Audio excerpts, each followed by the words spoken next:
All right, guys, this is going to be fun. All right, today we are talking with Katy Kvalvik.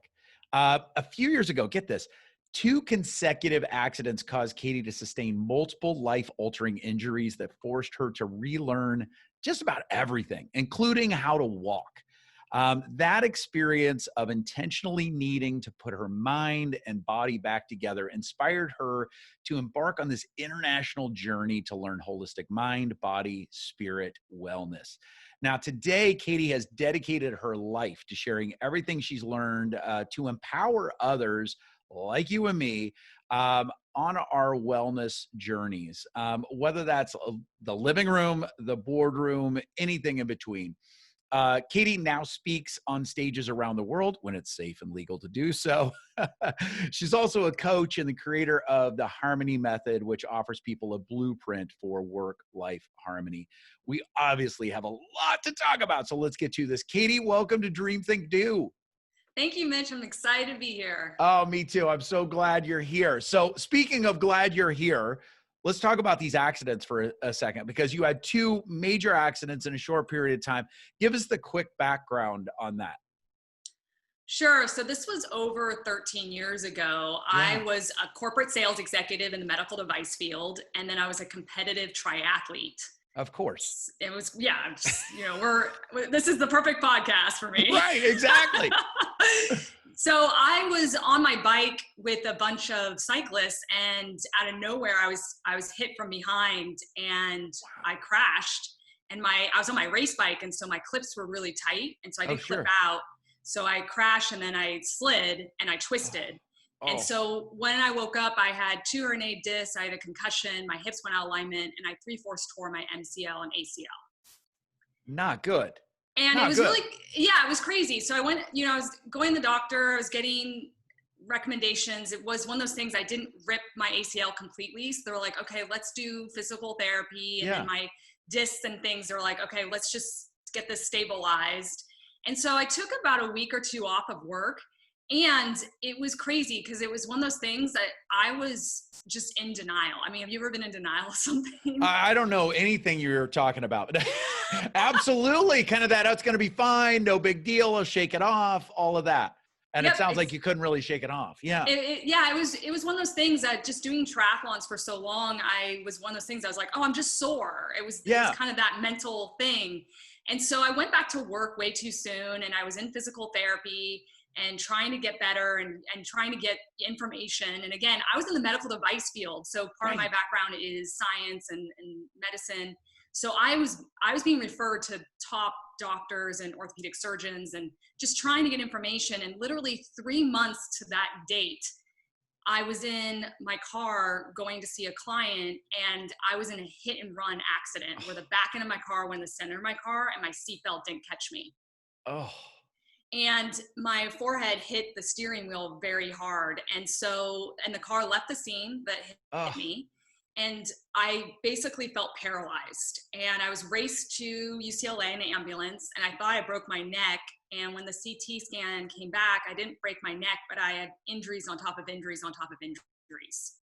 And so the doctors were just like, and this wow, is just 3 months after this horrendous bike accident. Oh my gosh. I mean, to make matters worse, it was on 9/11, 2007 too. I mean, this is like, it was just a time in my life where things were not, I was going down one path. I was on this leadership path, moving very quickly corporately. And this really slowed me down. The second accident was actually worse on my mental, emotional health. I bet. And it just made me start second guessing myself. And quickly I was diagnosed with PTSD, and I had short-term memory loss. And so I was seeing a neurologist, a psychologist, I was seeing all these orthopedic surgeons. And then to make matters worse, I, was able to get away with certain diets because I was working out so much. And so I put, I had 30 more pounds of weight on my frame that I have now. Wow. I was taking all these anti-inflammatory medications. I couldn't do Vicodin, but they were just prescribing me different medications, which just really deteriorated my gut and my stomach. And so I got diagnosed with IBS, irritable bowel syndrome. And literally I was having brain fog and couldn't, was having all these gut health issues. And then I had pain. I had really bad pain. And so the chronic pain turned into fibromyalgia, and I had sciatica. I had nerve pain down my arm into my fingers. And literally, I was just trying to keep it together. It was like the easiest things became hard. I don't know if anyone's ever experienced that, where it was just like literally being able to take something out of the kitchen, out of a shelf. I mean, I remember this one day I was reaching for something in the shelf, and I went like this, and my neck got frozen, and I had to go to PT, and they worked on my neck for an hour just to get it back straight. Is everything. It's just everything. That's the thing. Yeah, That's when we came struggle. across your story, it truly was like, I'm just like, this season of your life it's incredible that you came through it, but it's also, from what I understand, so much of you deciding, I got to make some changes. Mm-hmm. And yeah, so that's kind of what happened. What happened was, a year in, I got knee surgery because my knee was really bad and I was having a lot of issues. And then I had all the epidurals. They were trying to do everything. I got a nerve block in my neck, all these things. And they were like, we got to do surgery on your spine. And this is really when I hit the moment I hit rock bottom. I don't know if any other listeners, they've had these moments where I was crawling to the bathroom and crawling back because I was in so much pain. And I'll never forget, I was looking up at the ceiling and I was like asking those deeper questions. Is this what life's about? Like, is this my life for the next 80 years? Like, is this how I'm going to survive? And in that moment, I had a vision I was going to heal without all these surgeries. And it was crazy. It was just like, oh. And I realized too, I've been so external in my healing process. I've never gone internally and committed to my healing, saying that I'm going to heal. Yeah. And making a decision. This is really important, is you have to make a decision. You got to own your results. Yeah. So I took full ownership that I was going to heal. And in the next 2 months, I healed more than I had in the last 22 months. And I quit my job and I started traveling around the world and studying with different healers, doctors, and leaders and learning their strategies. Yeah. And so I mean, this wasn't just a 2-week vacation. This literally was a journey that took you all around the world. And what I love about that story is, one, I commend you for making that decision and then intentionally pursuing other solutions. And I can only imagine the ripple effect in your life. You know, it's that these things aren't compartmentalized at all. It's like, it's one of those that it's whole health, it's everything. Right. But I got to say, you know, from a selfish perspective, as I read about your story, I'm like, you know what? You probably learned a lot during that season that we now need to apply to the season we're in with COVID. Because I think a lot of people feel like, you know, you didn't choose either one of those accidents. You know, our listeners did not choose to have COVID thrust upon them and all of the craziness and wildness of 2020, right? So I think that's one of the things that I want to dive in with you, because this has been now a lifelong pursuit.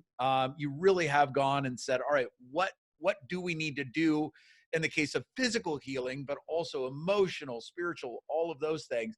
And so I really want to tap into that with you, especially when it comes to COVID. And, you know, we're not just hearing about it now.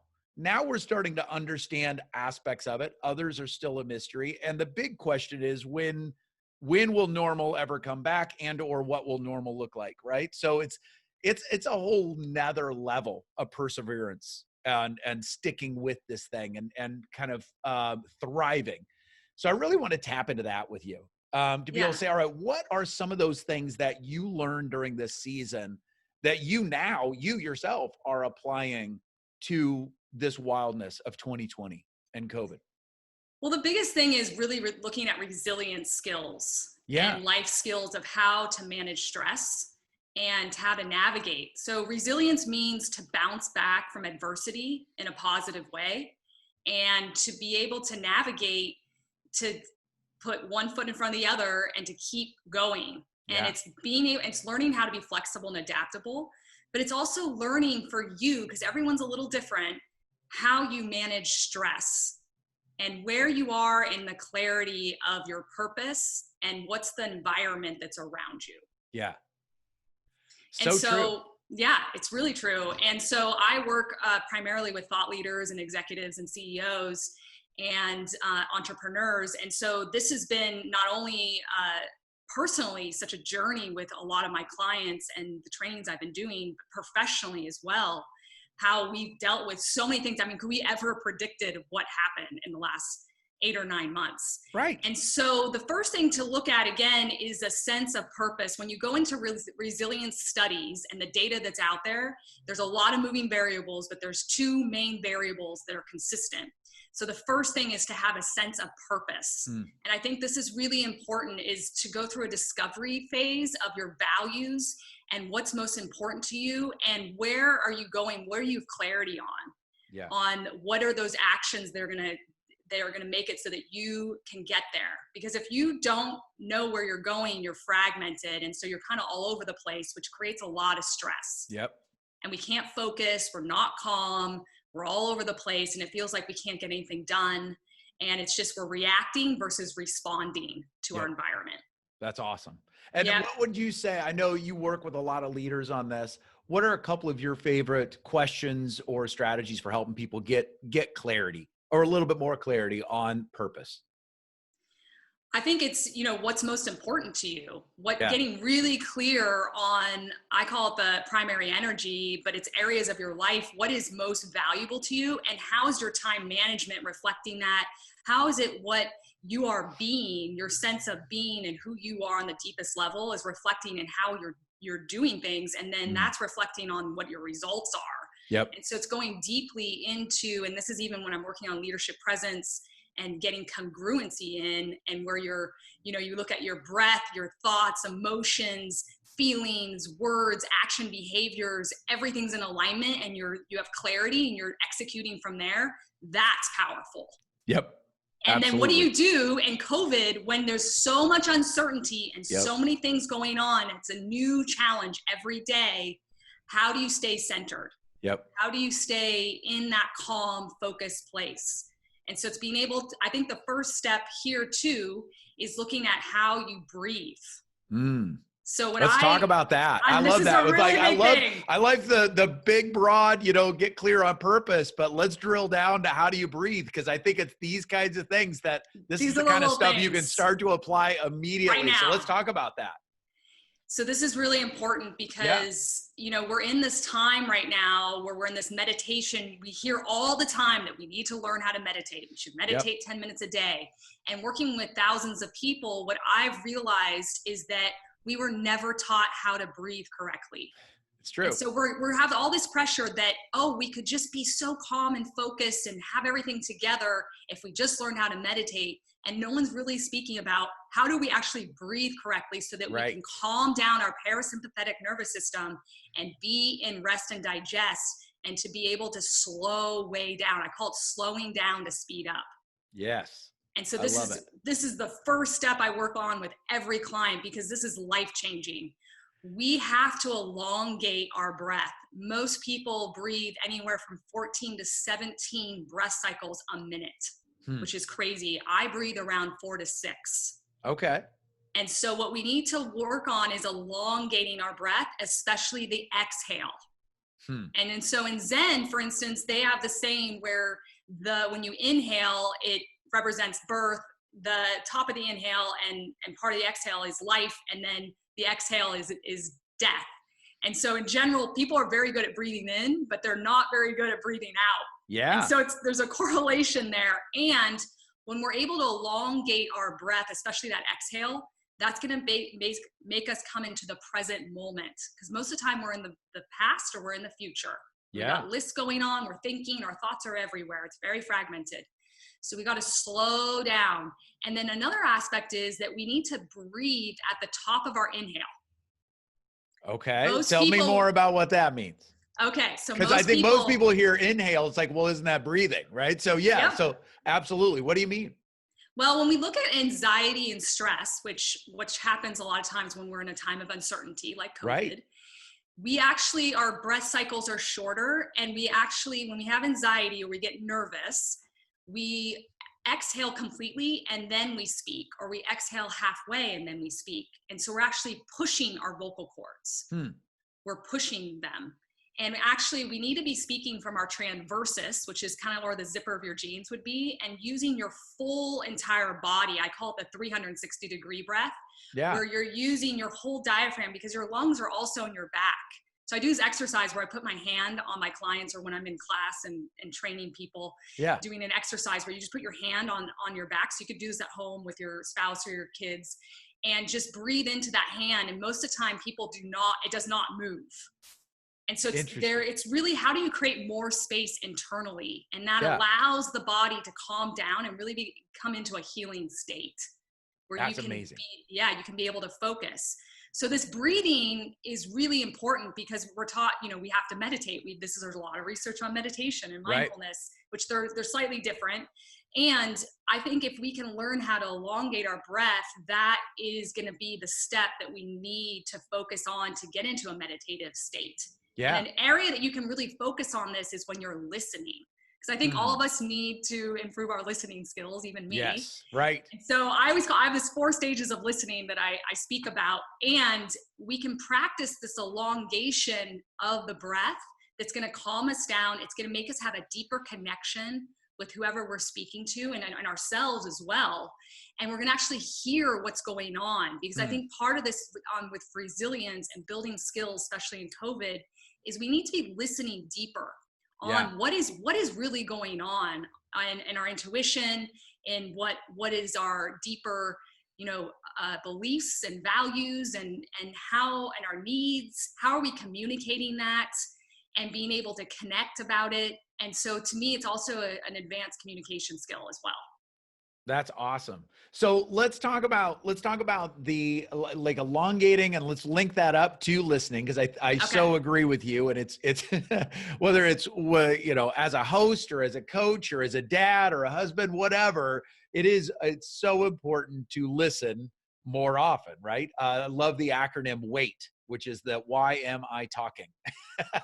Right. So I love that. But let's tie that into listening and being able to say, all right, how could somebody be more intentional with tying that breathing to listening to get better breathing, but also get better at listening?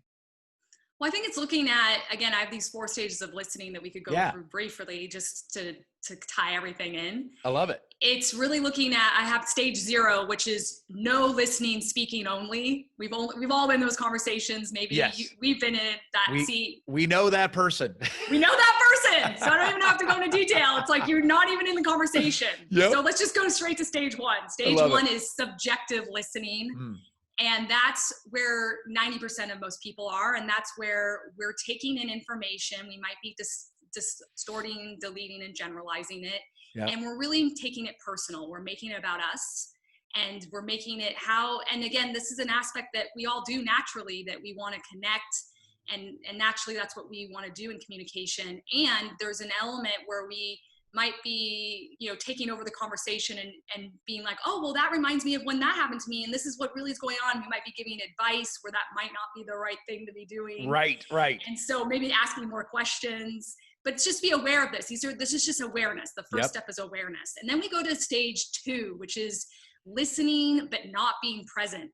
And so this is where we are when we're just coming out of it. And a lot of times we're thinking about the past. We might be thinking about what we had for breakfast, or what the kids are doing later, or when I had that work assignment. And so we're not really in the conversation, or we might be thinking about what we're going to say next. And so we're not really even hearing what's going on. And so the next stage is to stage 3, which is objective, active listening. This is great for leaders and entrepreneurs that are problem solving, and parents, where you're really looking at the facts. What is going on? It's not about the story. It's not all these things. Like what are the facts, and how can we problem solve and move on, especially in COVID? This is, what's happening, not to be emotionally reactive.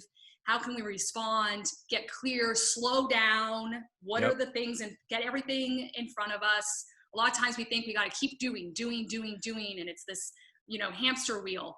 Actually, the smart thing is to slow down and start planning things out and organizing and thinking, okay, what is the best way of course of action? The 4th stage is intuitive listening, which this is using all 5 of your senses, being completely present, elongating that breath, and trusting and having faith that the information is going to come to you, but it's also what's happening in between the lines.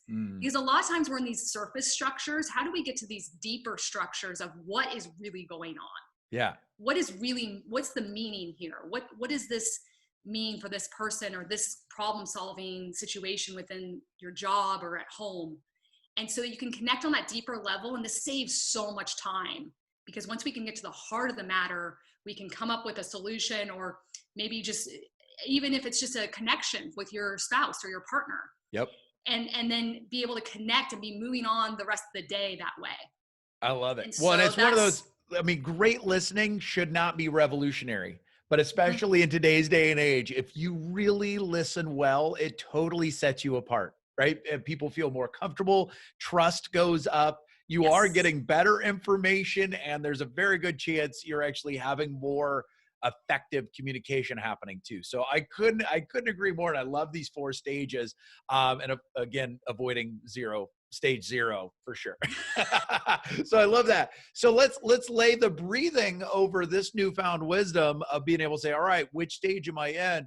How do you link those, or how do you encourage people to actually, like, maybe the mechanics of the breathing during that time, just to really help to link these things up? I think linking it up is with the breathing and the listening is also listening to deeper what is happening with you too. Yeah. And so in my injuries, that was a big thing, because as an athlete and a very kind of extreme personality, an achiever, I would just keep going no matter what. In these challenges and struggles, you learn your personality, your character. And what I really learned is I'm a warrior. I will just keep going until I'm crawling. And so this listening and breathing is a check-in for yourself, and so that you can start checking in with others. But also, are you on the right path? Are you in your center? Are you aligned and congruent to your values and your beliefs and your attitudes and where you're going in life? Is that, this is a time, COVID is a special time where there is a lot of chaos, there is a lot of things going on. And it's also, we can focus on what we can do versus what we can't do. Right. So it's how we can use this, our breathing and our listening and slowing down, and really having a time of reflection and a pause to see where are we at, like where, this is a time that we haven't had. And is this the path that we want to go down? Or maybe there's a new thing that we want to incorporate, and to have this kind of work-life balance. I call it work-life harmony. Right. What does that actually look like in this new way, especially when we're in this uncertainty and there's new things kind of happening every day? I love that. So it is that breathing, it's the listening, it's kind of bringing into that presence. And the more that we can stay in that, the less we're in fear, the less we're in anxiety, which obviously has a big impact on interpersonal communication, but also just in a sense of well-being and peace. So I love this. Oh my gosh. So we covered a lot of ground in a short amount of time, but let's go ahead and bring it home. Let's do one more. What's one more strategy? Maybe if it's one that even surprised you in your journey, that maybe, you apply it now to COVID and life itself, but what's one other thing that you really recommend for folks to really help with resilience in normal times, but especially during a pandemic? There's 2 things here, I think, because another area with resilience studies was the environment that you're in and how you set up your environment. And let's break this down really quickly. It's looking at the clutter in your environment. So investigating your home environment. Is there stacks of messy papers or clothes? And again, all of us, we have different ways of how to deal with this, but just to be aware of it, to even that bathroom drawer, because that clutter is going to clutter your mind. It's going to create chaos and some fragmentation.